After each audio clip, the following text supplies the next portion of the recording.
गांव में चलोगे? क्यों? वो गांव वालों का फोन आया था, प्रोटेस्ट कर रहे हैं गांव में। प्रोटेस्ट किस बात का? अपना सरकारी स्कूल था ना, बंद हो गया। अरे यार, बंद नहीं होया हो, मर्ज होया है। मर्ज मतलब? मर्ज मतलब अपना गांव में 2 सरकारी स्कूल थे, दोनों में बच्चे कम कम थे। अब दोनों को मर्ज करके एक स्कूल बना दिया।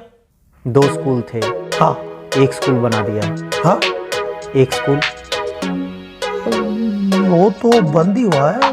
तो मैं इंग्लिश में बोल रहा हूँ। पूरे हरियाणा में 300 से ज़्यादा स्कूल बंद हो गए हैं। पूरे देश में 50,000 से ज़्यादा स्कूल बंद हो गए हैं। और ये तो शुरुआत है। सरकार तो छाती ठोक के कह रही है कि और स्कूलों को बंद किया जाएगा, टीचर्स की पोस्ट को ख़त्म किया जाएगा। इसलिए गांव वाले अलग अलग गांव में प्रोटेस्ट कर रहे हैं इसके खिलाफ। अरे यार, गांव वाले तो पागल हैं, किसी बात की पूरी जानकारी है नहीं, बस प्रोटेस्ट कर दो शुरू। एक बात बता, जब कोई भी आदमी अपने बच्चों को सरकारी स्कूल में पढ़ाने को तैयार ही नहीं है तो उन स्कूलों का करेंगे क्या? कर दो बंद। एक बात बता, तू अपने बच्चों को सरकारी स्कूल में पढ़ाएगा? मतलब मैं अपने बच्चों को सरकारी बस में नहीं भेजता तो सरकारी बसों को ख़त्म कर दो। मैं अपने बच्चों को ट्रेन में नहीं भेजता तो ट्रेन को ख़त्म कर दो। मैं अपने बच्चों को सरकारी स्कूलों में नहीं भेजता तो सरकारी स्कूलों को ख़त्म कर दो। मेरे तो बच्चे ही नहीं हैं तो सारे देश के बच्चों को ख़त्म कर दो। ये क्या लॉजिक हुआ?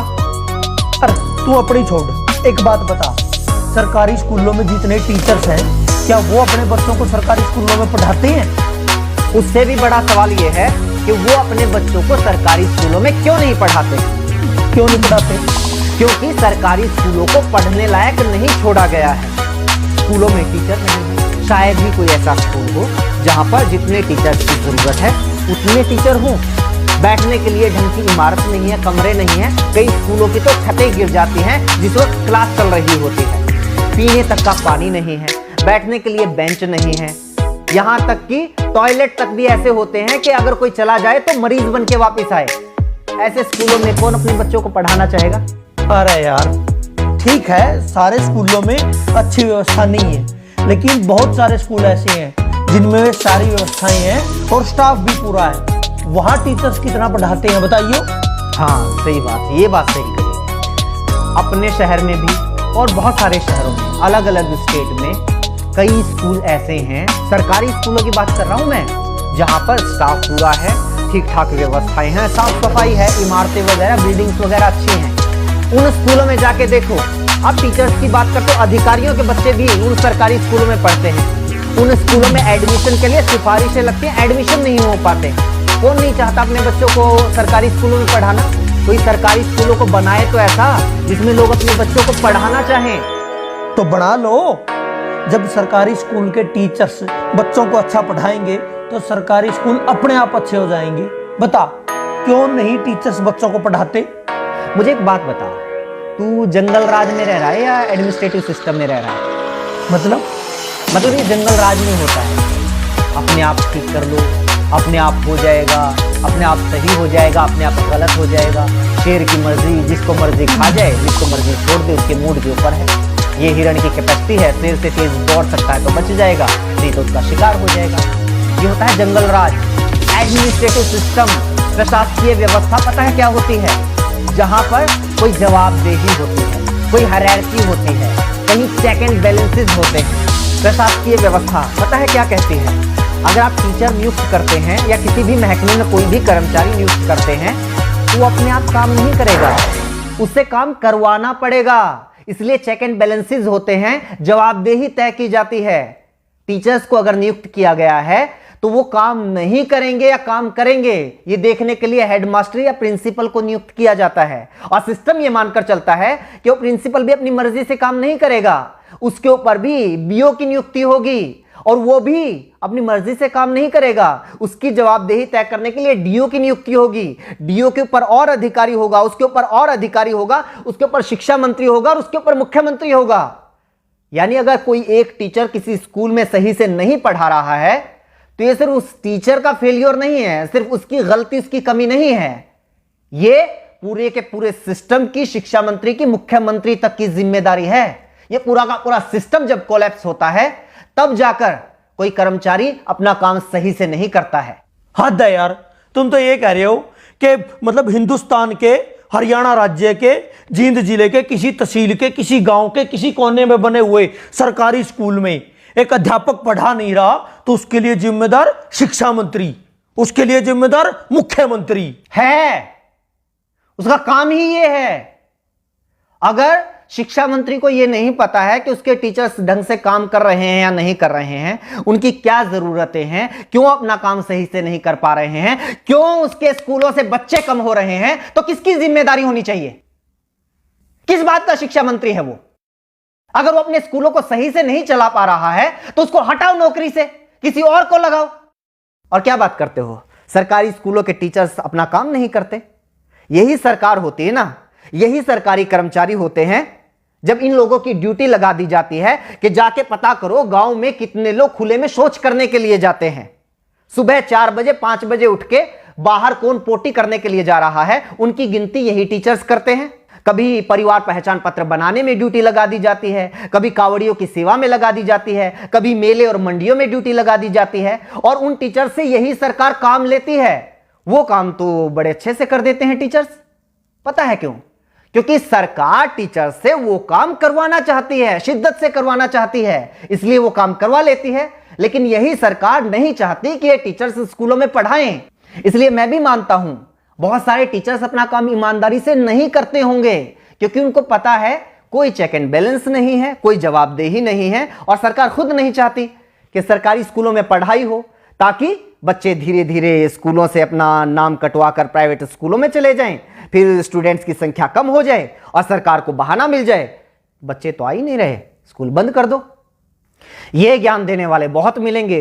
टीचर्स पढ़ाना शुरू कर दो तो स्कूल अपने आप अच्छे हो जाएंगे। लोग रिश्वत लेना बंद कर दो तो अपने आप करप्शन खत्म हो जाएगा। लोग साफ सफाई रखने लग जाएं तो अपने आप स्वच्छता हो जाएगी। लोग प्रदूषण फैलाना बंद कर दें तो अपने आप पर्यावरण अच्छा हो जाएगा। एडमिनिस्ट्रेटिव सिस्टम में लोग अपने आप नहीं करते, सिस्टम तय करता है कि आपको क्या करना है। देश चला रहे हो, यह सत्संग भवन नहीं चल रहा है यहां पे। चल ठीक है, ये जो पढ़ा रहे हैं या नहीं पढ़ा रहे, सैलरी पता है उनकी कितनी है? 70,000, 80,000। प्राइवेट स्कूलों में भी टीचर हैं 20-20, 25-25 हजार में, इनसे काफी अच्छा पढ़ाते हैं। इनकी सैलरी इतनी क्यों है? अब इस बात को तो क्या जवाब दूं? रुक एक बार, एक लिस्ट में इसी की निकाली थी मैंने। अपने देश में बहुत सारे लोगों को यह लगता है कि टीचर्स की सैलरी बहुत है, लेकिन जो दुनिया के अच्छे अच्छे देश है ना, जहां पर अच्छा एजुकेशन सिस्टम है, लाइफ लिविंग स्टैंडर्ड है, जहां का वीजा लगवाने के लिए दुनिया भर के लोग मरते हैं, उन देशों की बात कर। कनाडा में $1,00,000 सालाना, $1,00,000 सालाना टीचर्स की औसत इनकम है। पता है कितना हुआ? 1 लाख को 80 से गुणा कर 80 लाख रुपए सालाना। बता महीने की कितनी सैलरी हुई? जर्मनी में 63,000 यूरो, वो भी लगभग 80 रुपए के बराबर है, उसको भी 80 से गुना कर। आगे आजा, नीदरलैंड में 60,000 यूरो, ऑस्ट्रेलिया में 98,000, लगभग $1,00,000, यूएसए में $60,000, आयरलैंड में $48,000, डेनमार्क में 47,000 यूरो, ऑस्ट्रिया में 45,000 यूरो। और तुम लोगों को यह लगता है कि हमारे देश में टीचर्स की सैलरी तो पता नहीं बहुत ज्यादा है। प्राइवेट स्कूलों में तो 20,000 में पढ़ा रहे हैं। जब सरकारी स्कूल वालों की 20,000 रुपए सैलरी कर दोगे ना, तो फिर 10,000 वाले आएंगे, वो कहेंगे कि हम 10,000 में पढ़ाने के लिए तैयार हैं। और जब 10,000 सैलरी कर दोगे तो 5,000 वाले आएंगे, और जब 5,000 कर दोगे तो 500 रुपए वाले आएंगे कि हम 500 रुपए में पढ़ाने के लिए तैयार हैं। और जब 500 कर दोगे तो वो लोग भी आएंगे कि जी बस 2 टाइम की रोटी दे देना, हम तो उसी में पढ़ा लेंगे। और जब वो भी कर दोगे तो वो भी आएंगे कि रोटी की भी जरूरत नहीं है, सिर छुपाने के लिए बस छत दे देना, तो हम पढ़ा लेंगे। कितना नीचे जाओगे? बनना तो अमेरिका कनाडा है, लेकिन नीतियां तुम्हें सोमालिया जैसी चाहिए। इसीलिए तो हमारे देश के जो अच्छे वैज्ञानिक हैं वो मौका मिलते ही विदेश में कट लेते हैं। अच्छे इंजीनियर विदेश में चले जाते हैं, और अच्छे पढ़ाने वाले भी विदेश में चले जाते हैं। दुनिया का ढंग का ऐसा कोई विकसित देश उठाकर देख लो, वहां पर शिक्षा मुफ्त होगी या फिर बहुत थोड़ा बहुत खर्च करके कोई भी अपने बच्चों को अच्छी शिक्षा दे सकता है। स्वास्थ्य सेवाएं मुफ्त होंगी या फिर थोड़े बहुत खर्चे पर कोई भी अपना इलाज करवा सकता है। हाँ, ये आई बात, मुफ्त स्वास्थ्य सेवाएं मुफ्त, शिक्षा मुफ्त, ट्रांसपोर्ट मुफ्त। ये जो मुफ्त की रेवड़ियों वाला सिस्टम है ना, यही गलत है। क्यों दे भाई मुफ्त? एक तो ये बात गलती से मुझसे ही निकल गई, फ्री। फ्री क्या होता है? तो सरकार को टैक्स देता है, हाँ 28% तक जीएसटी देता है, दूध दही तक के ऊपर भी टैक्स है, पानी तक के ऊपर टैक्स है, कहीं इनकम टैक्स, कहीं प्रॉपर्टी टैक्स, कहीं जुर्माना है, कहीं टोल टैक्स, गाड़ी लो तो टैक्स, सुई लो तो टैक्स, हवाई जहाज लो तो टैक्स, 50 तरह के टैक्स देता है। पैदा होने वाले बच्चे से लेकर मरने वाले आदमी तक इस देश में हर कोई टैक्स देता है। एक भिखारी से लेकर अडानी अंबानी तक इस देश में हर कोई टैक्स देता है। लेकिन बदले में सरकार क्या देती है? अगर बदले में सरकार हमारे बच्चे को एजुकेशन तक नहीं दे पाती, बदले में सरकार हमारे बच्चे को हेल्थ सर्विसेज तक नहीं दे पाती, तो किस बात का टैक्स भाई? बात पता है क्या है? आज तो तुम लोगों की थोड़ी बहुत औकात हो गई है कि भाई 5-10 हजार रुपये महीने के तो अपने चिंटू मिंटू को पढ़ाने के लिए हम दे ही सकते हैं, इसलिए क्या करना है सरकारी स्कूलों का, करो बंद। अपने चिंटू मिंटू की चिंता है, लेकिन वो जो मनरेगा के मजदूर हैं वो कहां से लेके आएंगे भाई 5-5-10 हजार रुपये महीने की फीस? उनके बच्चे कहां पढ़ेंगे? मजदूरों के बच्चे, गरीब किसानों के बच्चे, उन लोगों के बच्चे कहां पढ़ेंगे जो लोग दिन में 100 रुपए कमा के लेके आते हैं और 80 रुपए का पौवा पी के सो जाते हैं बीवी को पीट के? वो बच्चे कहां जाएंगे?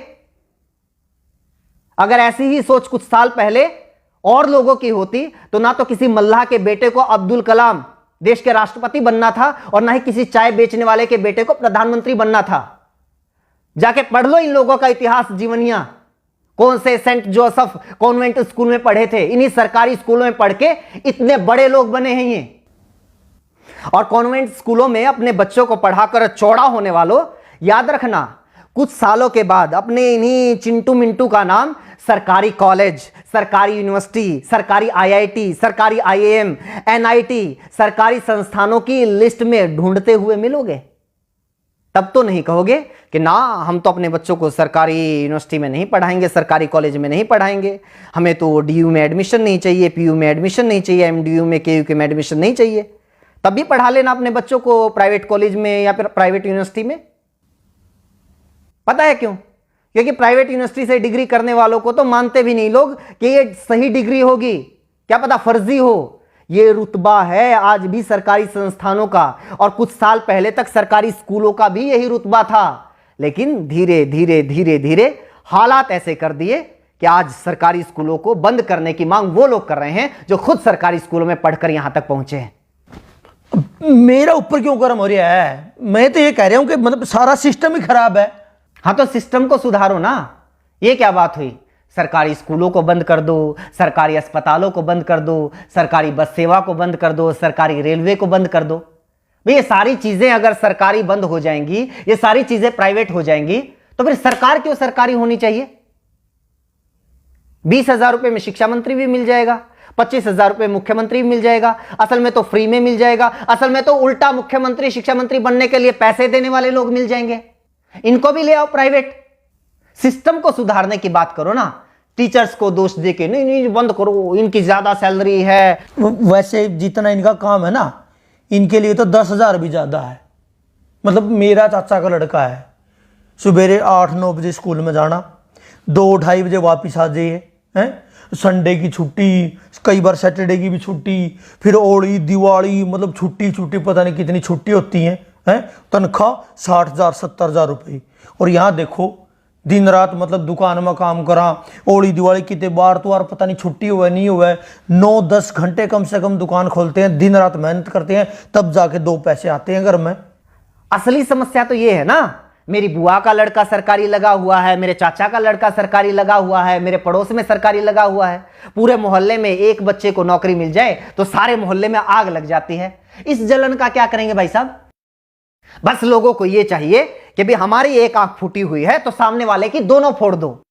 और सरकार भी इस बात को बहुत अच्छे से समझ रही है, इसलिए तुम लोगों को बताती रहती है टाइम टाइम पे कि आज हमने किसानों की दोनों आंखें फोड़ दी, आज हमने मुसलमानों की दोनों आंखें फोड़ दी, आज जाटों की फोड़ दी, आज पटेलों की फोड़ दी, आज बैंक वालों की फोड़ दी, और अब ये सरकारी टीचर्स की फोड़ रहे हैं। तुम लोग खुश? लेकिन नागरिक तो उस दिन बनोगे ना, व्यवस्था तो उस दिन सुधरेगी ना, देश तो उस दिन आगे बढ़ेगा ना, जब खड़े होके कहोगे कि जी सामने वाले की जो दोनों आंखें हैं वो सलामत रहनी चाहिए और मेरी एक आंख फूटी हुई है उसका इलाज करवाओ। तब पता चलेगा सरकार क्या करती है।